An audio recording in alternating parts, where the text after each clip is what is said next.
Gálatas primeiro. Diga: Cristo vive. Mais forte: Cristo vive. Eu creio que essa geração nossa, eu acredito que não seja simplesmente uma impressão, mas ela está padecendo da doença dos Gálatas. Os Gálatas eram uma comunidade que, quando Paulo escreve, eles estavam doentes. É aquele sentimento de que você sempre está em débito com Deus. Você tem no coração assim: eu passei a semana toda, mas parece que está faltando algo na minha vida. E o resultado é que essa obra que nós tanto desejamos fazer, ela se torna pesada para nós. Ela não está se tornando uma alegria. Por que você vem à igreja? Por que você tem uma célula?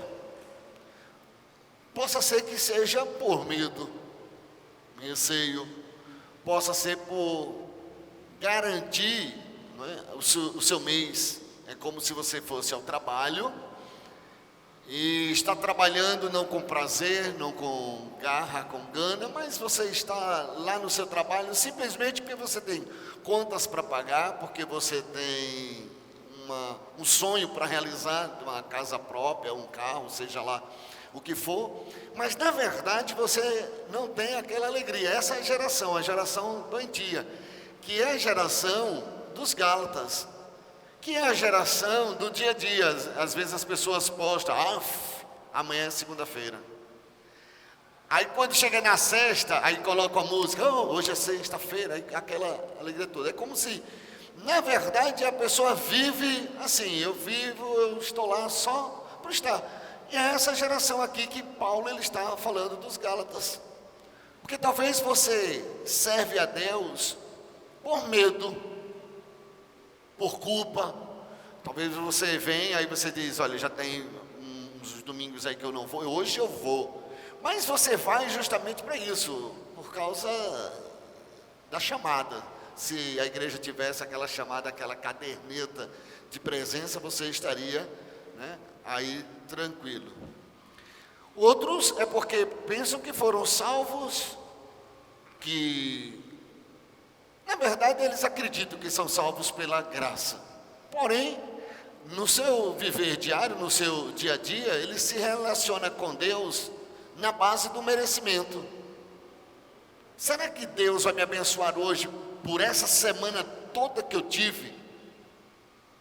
Então tudo na base do merecimento. Não, será que Deus vai me proporcionar alguma coisa? Porque eu tenho sido fiel nos dízimos, nas ofertas, eu estou vindo à igreja, então Deus vai fazer só por causa disso, na base do merecimento. E como termos um ministério atuante, como termos cristãos realmente com a vida cristã, que não seja pesada nem cansativa, como é que nós podemos mudar, ressignificar esse tipo de pensamento que vem à nossa mente? Como crescer na jornada cristã? Primeiro, você precisa crescer na visão sobrenatural. É um entendimento que você tem que ter que a vida cristã, ela não é pelo seu conhecimento, eloquência. Não é porque você passou anos num seminário teológico, não. A vida cristã, ela deve ser entendida como algo sobrenatural, porque tem momentos da nossa vida cristã que a gente tem que ir, não com o que nós aprendemos na infância, não o que nós aprendemos na escola, não o que nós aprendemos, porque quando eu cheguei na igreja, alguém disse que determinada função era feita daquela forma. Tem momentos da vida que não dá para ir, mesmo a nossa vida cristã, com aquilo que a gente aprendeu na escola dominical. Que você aprendeu sobre os heróis da fé, sobre os valentes de Davi e tantas outras coisas. As curas, os milagres de Jesus. Mas tem momentos da nossa vida que a gente precisa ir muito mais além.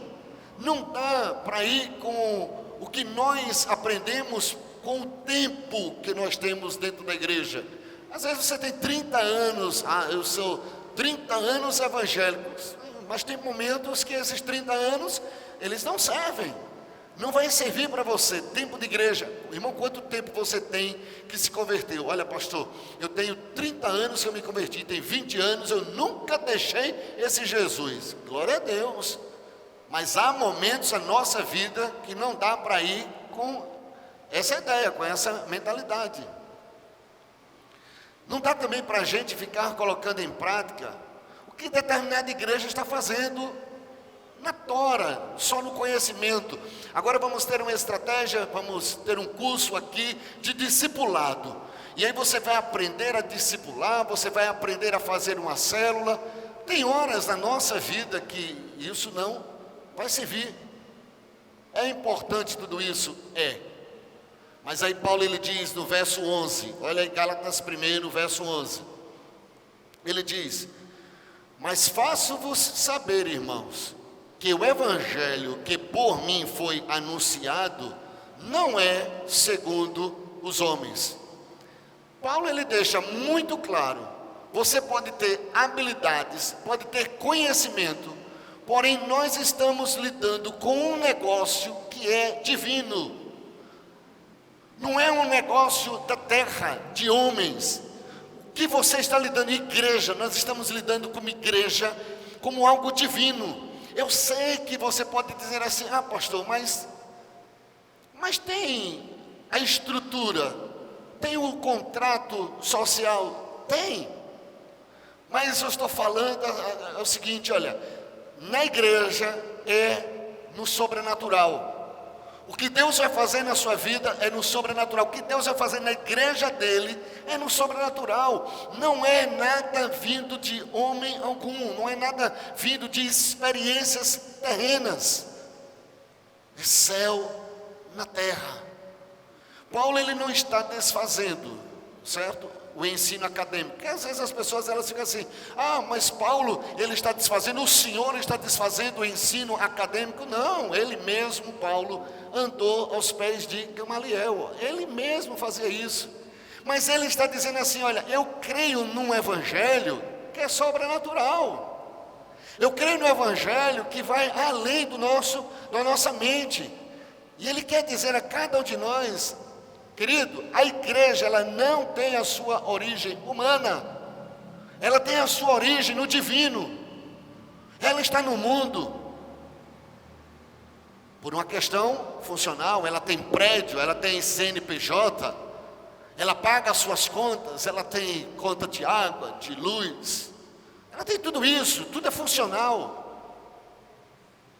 Mas se nós desejamos realmente ser relevante, fazer a diferença, nós devemos entender todos do avivamento, que o avivamento, ou seja, a igreja, que é eu, você, é muito maior do que esse prédio, irmãos. É muito maior do que a estrutura da igreja, é muito maior. E por nós não pensarmos no sobrenatural, achamos sempre que o que nós fazemos é que faz a diferença, e que quando a coisa não dá errado, a gente fica cansado com Deus. Ou seja, a gente acha assim, eu creio que o que eu estou fazendo, Deus não está se agradando. Você abre a sua célula aí, passa meses e meses, e você diz assim, poxa, e a gente não está vendo o crescimento, porque aí você acha que Deus não está se agradando, Deus não está se agradando do meu ensino, Deus não está se agradando das pessoas que tem alguém em pecado nessa minha célula, que a gente vai pensando assim, humanamente falando. Mas você deve entender que você está tratando com coisa divina. Firme isso na sua mente. Não fique sentindo-se desqualificado para coisa alguma na casa de Deus.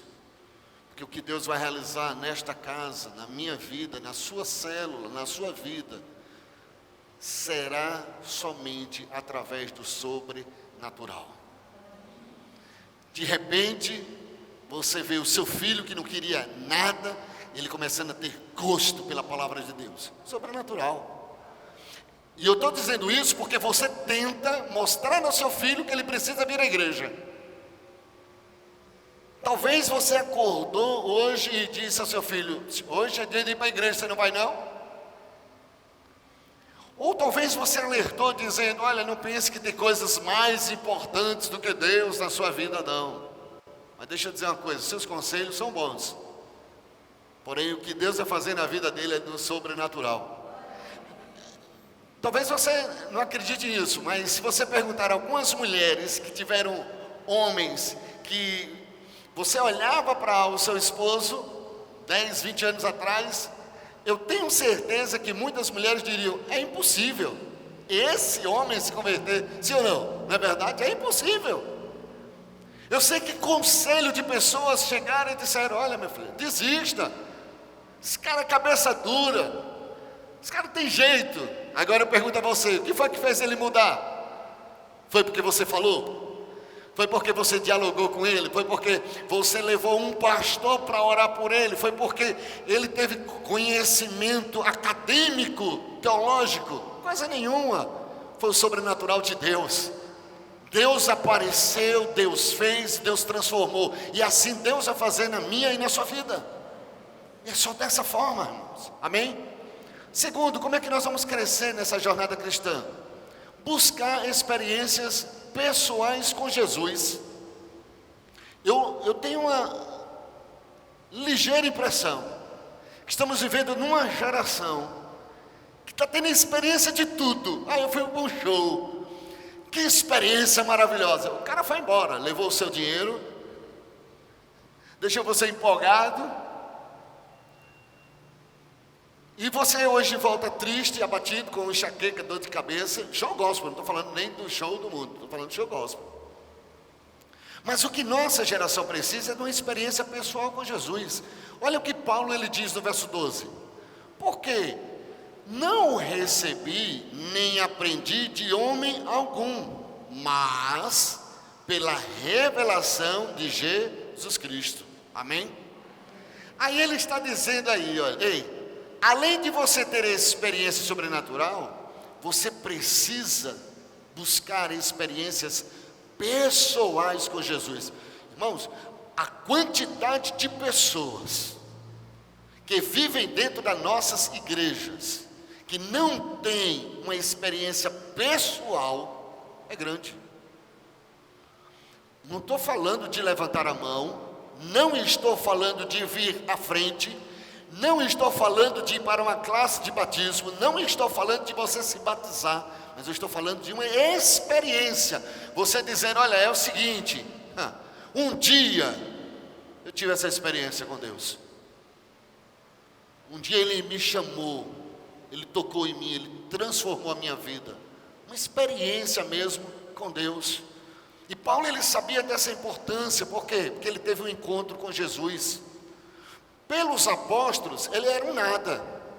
Pelos apóstolos, ele era um nada. Ele era um perseguidor da igreja. Ele era um homem ímpio. Ele era alguém totalmente perdido, sem esperança alguma. Porém, ele teve um encontro com Jesus. Eu acredito que é o que mais nós precisamos hoje na nossa igreja. Porque eu fico me perguntando, o que está faltando à juventude? Uma experiência com Jesus. E infelizmente o diabo ele tem semeado alguns entretenimentos para ofuscar a necessidade dessa experiência com Jesus. Na igreja de Corinto, se você fizer um paralelo que Paulo ele faz da igreja de Corinto e a igreja aos Gálatas. Aos Gálatas ele diz, insensatos Gálatas. E você não percebe na igreja de Corinto ele falando isso. Só que quando você olha na igreja de Corinto, humanamente falando, aos nossos olhos humanos, era uma igreja pior do que os Gálatas. E no entanto foi aos Gálatas que ele disse, insensatos Gálatas. Na igreja de Corinto tinha uma igreja dividida. Tinha a igreja de Paulo, de Cefas, de Apolo, e tinha uns que sempre tem nas igrejas, né? Toda igreja dividida tem que ter esse grupo, que é o de Cristo, Quem é de Cristo? Aquele que é santo, aquele que é perfeito, aquele que não peca, aquele que só faz tudo certinho. Esses são de Cristo, os outros é do diabo. Mas era uma igreja dividida. Havia crentes dentro dessa igreja de Coríntio processando o irmão. Já imaginou aqui? O irmão processando o outro, indo no tribunal processar. Na igreja de Coríntio tinha isso. Na igreja de Coríntio tinha rixas, inveja. As mulheres estavam assim, nervosas, as viúvas. Ela disse: poxa, nós estamos sem sermos atendidas.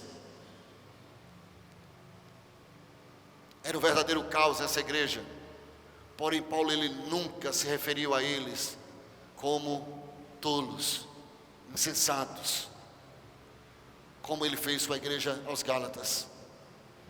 Aí o que é que nós podemos aprender? Que a nossa conduta, ele é fruto da nossa crença.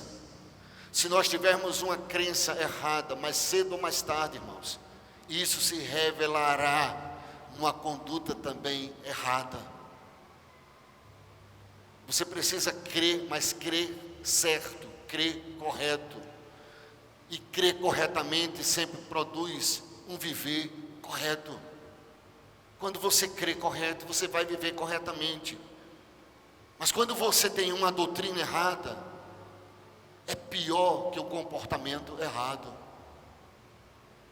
A doutrina que te aprisiona, a doutrina que coloca você com regras e mais regras, coloca um peso nas suas costas. Eu não estou dizendo que Deus não aceita, ou que Deus aceita o pecado. Deus vai aceitar o pecado.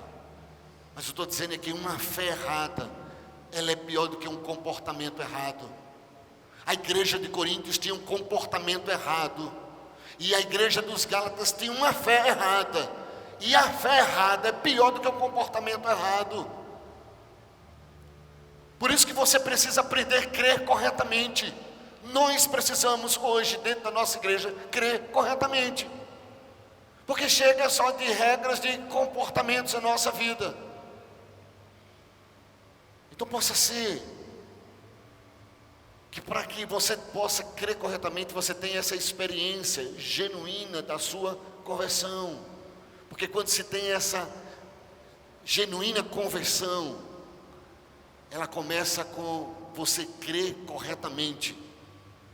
E quando eu creio corretamente, eu vou ter a provisão de Deus para vencer o comportamento errado. Eu creio, e eu creio tanto, que isso vai gerar em mim um comportamento diferente. É aquela palavra que eu aprendi quando era embaixador: o amor de Cristo nos constrange. Não coloca medo, o amor nos constrange. O que foi que mudou na vida de Pedro? O olhar, aquele olhar de Jesus. Aquilo mudou a vida de Pedro, e a conversão das nossas vidas vai mudar a tua vida. Você vai começar a ver diferente, e o seu comportamento será totalmente diferente. Como é que nós vamos crescer nessa jornada cristã? É receber também diariamente a provisão de Deus. Como? Através da mensagem do Evangelho. Eu sei que os experts em conquistar vidas, almas, encher as igrejas, os experts de marketing religioso, eles têm as suas estratégias para alcançar as massas. Mas na nossa jornada da vida, nós precisamos voltar a crer na mensagem do Evangelho, porque o Evangelho, ele é o poder de Deus. Pode chegar para o seu filho e dizer: olha, vai ter um show gospel lá na igreja. Eu sei que você, na intenção, nós, muitas vezes, isso no passado, dificilmente a gente faz esse tipo de congresso que traz outras pessoas. Mas fazemos isso na intenção de quê? Não, fulano de tal vai vir e ele vai se converter. O que vai mudar, transformar a vida de alguém da sua casa, da sua família, é a mensagem do Evangelho. Isso transforma. Sem Evangelho não há salvação dos homens, irmãos. Por isso que, claro que não vai acontecer em nome de Jesus, a igreja não vai desaparecer. Mas a igreja, ela vai começar a ser diminuta no seu relacionamento com Deus, porque a igreja está se afastando a cada dia mais e mais da mensagem do Evangelho. Então, se quiser realmente uma mudança, faça da mensagem do Evangelho o seu estilo de vida. O vendedor, quando ele tem um produto, aonde ele chega, ele fala do seu produto. Se ele quebrou o carro, olha a mente do vendedor. O carro quebrou, furou o pneu. Ele chega na borracharia e o que é que ele vai conversar? Vendas. Ele está na fila do banco. Naquela oportunidade, o que é que ele vai fazer? Vender o seu produto. E o que nós precisamos dentro de cada um de nós é o seguinte: eu estou produzindo no dia a dia, de segunda a sexta, segunda a sábado, ou de domingo a domingo, tem gente que trabalha domingo a domingo. Mas eu preciso ter na minha mente o seguinte: eu preciso levar a mensagem do Evangelho. A mensagem do Evangelho tem que nortear a nossa vida. E só poderemos levar essa mensagem se você tiver realmente uma experiência com Deus. Duas experiências que você nunca terá em livros, em sala de aula. Duas experiências que você não terá numa cadeira acadêmica. É a experiência de nascer de novo e da intimidade com Jesus. Não tem como eu te ensinar você ter intimidade com Jesus. A única coisa que Jesus ele diz é o seguinte: olha, o que eu posso dizer a vocês sobre essa coisa de ter intimidade com o Pai, é que você procure um lugar na sua casa, feche a sua porta, ore ao seu Pai em secreto, que o teu Pai que te vê em secreto te esclarecerá. Foi a única maneira, a única técnica que Jesus ele deu para cada um de nós. Quando ele foi falar com Nicodemos, ele poderia falar de conhecimento da época, de leis romanas. Mas ele chegou para Nicodemos e disse: olha, Nicodemos, você é mestre, e eu só posso dizer a um mestre uma coisa: necessário vos é nascer de novo. Duas coisas que nós precisamos dentro desse Evangelho. Então podemos colocar aqui o melhor seminário, podemos ler livros maravilhosos, livros e mais livros, mas você precisa de uma experiência com Deus, com o Espírito Santo de Deus. Isso não é uma doutrina, irmãos. Volto a dizer, não dá para ensinar, não tem como eu dizer que todo mundo vai ter, mas experiência com Deus é com Deus. Experiência com Deus é fruto do seu amor para com Deus. Isso é experiência com Deus. É o fruto do seu caminhar com Deus. Então você vai tendo experiência, vai andando com Deus, você vai tendo N experiências com Ele. É fruto de provas que você faz com Ele e Ele faz com você. Porque na nossa caminhada com Deus é uma troca. Deus ele não se coloca na caminhada conosco como um Deus todo poderoso lá em cima, mandando, desmandando. Não. Você vai andando com Ele, Ele vai dando provas, você vai respondendo e vai fazendo provas a Ele. E Ele faz outras provas, e você também faz outras provas. Assim é a intimidade das pessoas. Vamos até onde vai chegar esse negócio? Vai chegar a uma intimidade, vai chegar ao ponto que você diz: eu sei que é o Senhor. Eu sei que é o Senhor. porque agora você já está íntimo. É aquele ratinho que a gente tem cativo dentro da casa, e você passeou por aqui hoje, olha, deixou seus rastros aqui, ó. Olha aqui, ó. Você furou o queijo, você furou o bolo, olha aqui, você deixou. Vou lhe pegar. Se tornou íntimo aquele ratinho. E na caminhada com Deus, nós vamos viver tão próximo dele que nós vamos perceber, ó, é ele. Não é diabo, não é demônio, é ele. Agora, como crescer? Quarto, tem um preço a ser pago.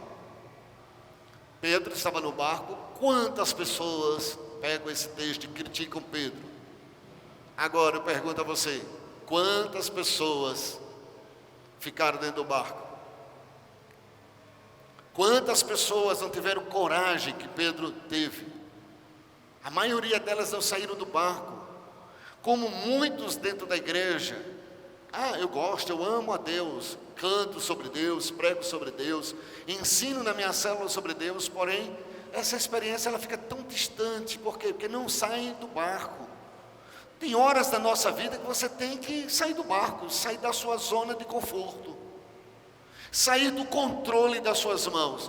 Certo que a gente não gosta disso. Quem é que gosta de perder o controle das coisas? Ninguém. Porém, é necessário para crescermos.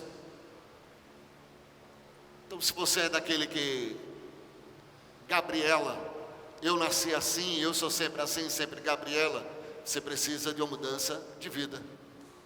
Porque as coisas mudam. Eu não sei se você já percebeu, mas tudo mudou. Antigamente a gente podia cantar facilmente, atirei o pau no gato, totô, sim ou não? Hoje você já não pode, porque isso é agressão ao gato.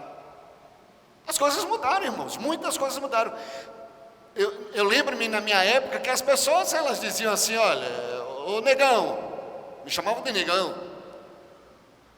Hoje, se a pessoa disser, vou processar você, tudo mudou, irmãos, as coisas mudaram. Acorde para a vida, as coisas mudaram. Nem tudo que você quer falar, você pode falar. Então, nós precisamos ver isso. Tem crente que não tem coragem de sair, de romper. Mas saia do barco. Porque na vida nós precisamos, muitas das vezes, ter ousadia. Há um preço a ser pago. Eu não falo do preço da salvação. Porque às vezes as pessoas dizem assim, mas eu tenho que pagar o preço da salvação. Não, fique tranquilo. Mas você precisa aprender a lutar a cada dia. Isso não garantiu um dia que você chegou aqui, levantou a mão, se batizou, recebeu um certificado de batismo. Isso não te garantiu muita coisa não, querido. O que te garantiu não foi a sua mãozinha levantada, não foi o seu mergulho, não foi aquela roupa de batismo. O que te garantiu não foi isso. O que te garantiu não foi o certificado de diploma, não. O que te garantiu foi o que Cristo fez na cruz do Calvário. Essa é a única garantia que nós temos. Amém? Mas eu preciso cumprir o meu chamado. E uma visão que não custa nada não vai levar a lugar algum. Tudo tem um preço. Casar é bom? É, mas tem um preço. Viver a vida cristã é bom? É, mas tem um preço, sim. Tem um preço. E ministério é lugar de sacrifício. Porque quando eu falo de ministério, eu falo assim, de altar, e altar é lugar de sacrifício. Se não tem altar, não tem sacrifício. Mas sacrifício é você saber o seguinte, mas eu vou seguir adiante. Nada de lei, mas você precisa seguir adiante. A graça, ela pergunta, o que é que Jesus fez por mim? Você já se perguntou, já fez essa pergunta, o que Jesus fez por mim? Não é o que eu vou fazer para Jesus, Mas o que Ele fez por nós? Como crescer na jornada cristã? Você deve entender que nenhum homem pode ser salvo a não ser por Jesus Cristo de Nazaré. Quantos creem nisso? Pense numa pessoa que você conhece que não é cristã. Imagine aí essa pessoa. Ela só pode ser salva se ela ouvir o Evangelho de Jesus Cristo. Não tem outra forma, não há outra maneira. Ah, pastor, mas não tem o rádio, não tem a televisão, não tem a internet, não tem a transmissão dos nossos cultos. Também, mas principalmente por a vida de Cristo, que está em mim, está em você. Elas vão se converter quando vê em você Cristo. Não é que você tem que ser perfeito, santo, mas que você diga, olha, eu sou um dos chamados. Como é que eu devo crescer na vida cristã? Por último, oração. Diga oração. Pastor, como eu vou crescer nessa jornada? A sua conquista ela será nivelada pela sua prática de oração. A oração não é uma arma de guerra, irmãos. Eu vejo as pessoas dizendo assim, olha, a oração é uma arma de guerra. Ela não é, ela é a própria guerra. Porque é uma guerra para você orar. É uma guerra, é ou não é? É uma guerra. Não há religião na terra, não há uma sequer, que não tenha como sua atividade principal a prática da oração. Não há. Pode pegar todas as religiões, não há. Pensa aí numa religião que você conhece. Todas essas religiões, elas têm um Deus morto.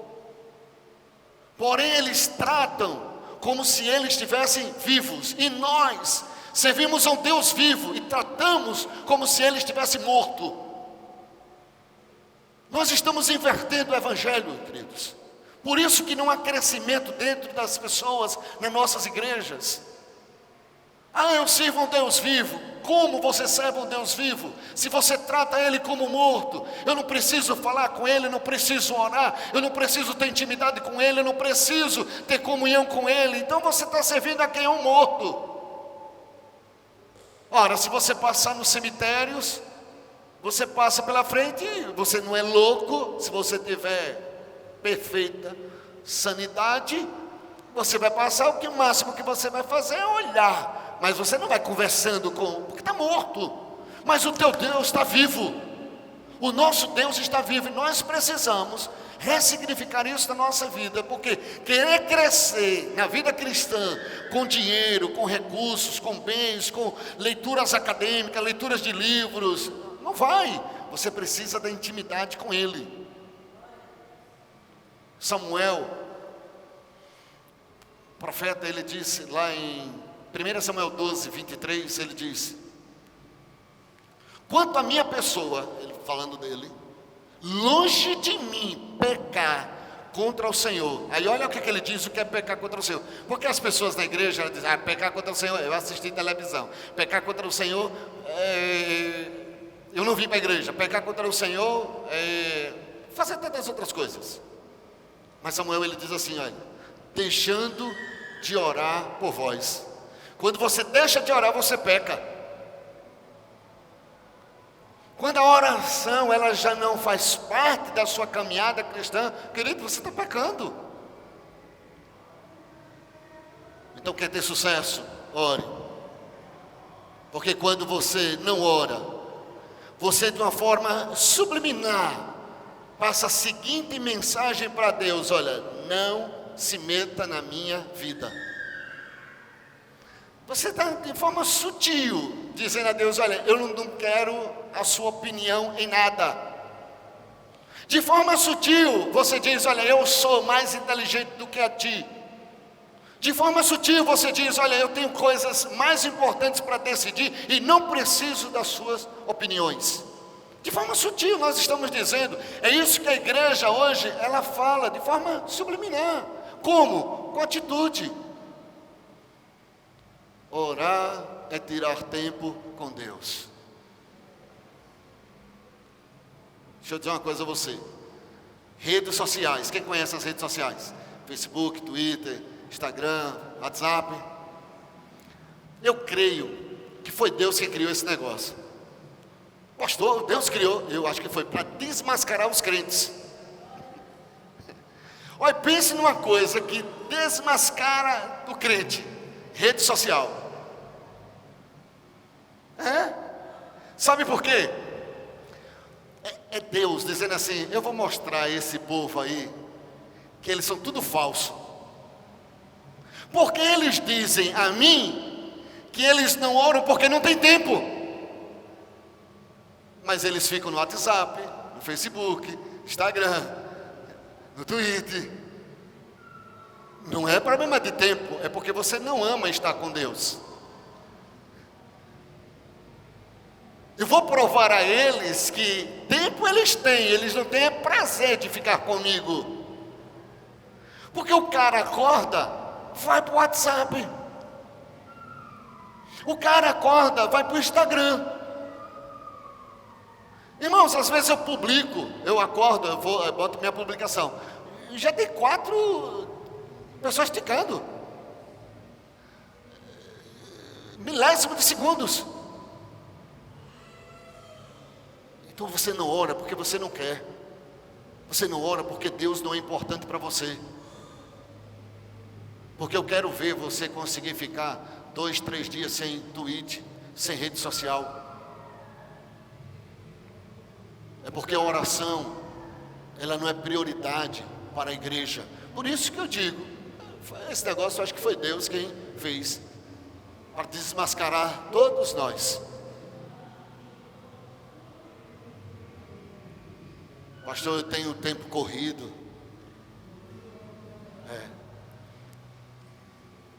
Mas a Bíblia diz assim: orai todo, sem cessar,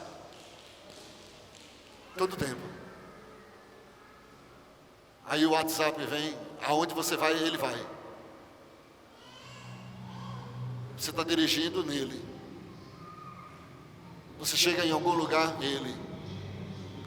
É falta de tempo, prioridades. Você precisa voltar a amar a Deus. Porque você pode dizer: pastor, eu sou uma mãe de casa. Olha o que é que eu vejo de mulheres hoje. E olha que com o advento de lavar louça, lavadora de roupa, air fry, toda a tecnologia que tem mulheres que ainda dizem assim: ah, minha vida é corrida, eu não tenho tempo para ler a Bíblia, para orar. Não, é porque não é sua prioridade. Então nunca diga que você está sempre ocupado. Nunca diga que você não tem tempo. O seu problema não é não ter tempo. O problema seu é o amor que você não tem mais para com teu Deus. A oração eficaz é quando você decide se retirar para orar. Essa é a oração eficaz. Oração eficaz é quando você tem o seu filho, tem a sua filha, mas você diz: mas o meu relacionamento com Deus, ele vai permanecer. Deus vai continuar sendo meu Deus, vai continuar sendo meu Senhor, vai continuar sendo meu Salvador. Eu vou continuar tendo essa intimidade com Deus. Isso é oração eficaz. Para que Deus, ele não seja simplesmente aproveitado por nós. Nós estamos nos aproveitando de Deus. Nós não queremos um relacionamento. Agora presta atenção. Qual casamento em que um quer se aproveitar do outro dará certo? Nenhum. E esse seu relacionamento com Deus de se aproveitar, porque você quer um benefício para você, você quer a bênção para você, não vai dar certo. Você precisa ter um tempo com Deus. Amém? Então eu espero que essa manhã, essa palavra ela possa ser a palavra transformadora na nossa vida. E que nós possamos encontrar tempo para falar com Deus. Amém? Glória a Deus. Vamos ficar em pé. A sua estatura, ela é medida não pelo carro que você tem. A sua estatura, ela não é medida pelo salário que você tem. A sua estatura, ela não é medida pelos bens que você possui. Mas a sua estatura, ela é medida pelo Deus que você serve. A sua estatura é medida pela comunhão com esse Deus. Então meu convite hoje pela manhã, volte a ter comunhão com teu Deus. Deixe de colocar barreiras à sua frente. E diga: Senhor, olha, eu vou ser um homem ou uma mulher de oração. Eu vou separar um tempo para te conhecer, para ter intimidade contigo. Amém? Então vamos falar com Deus.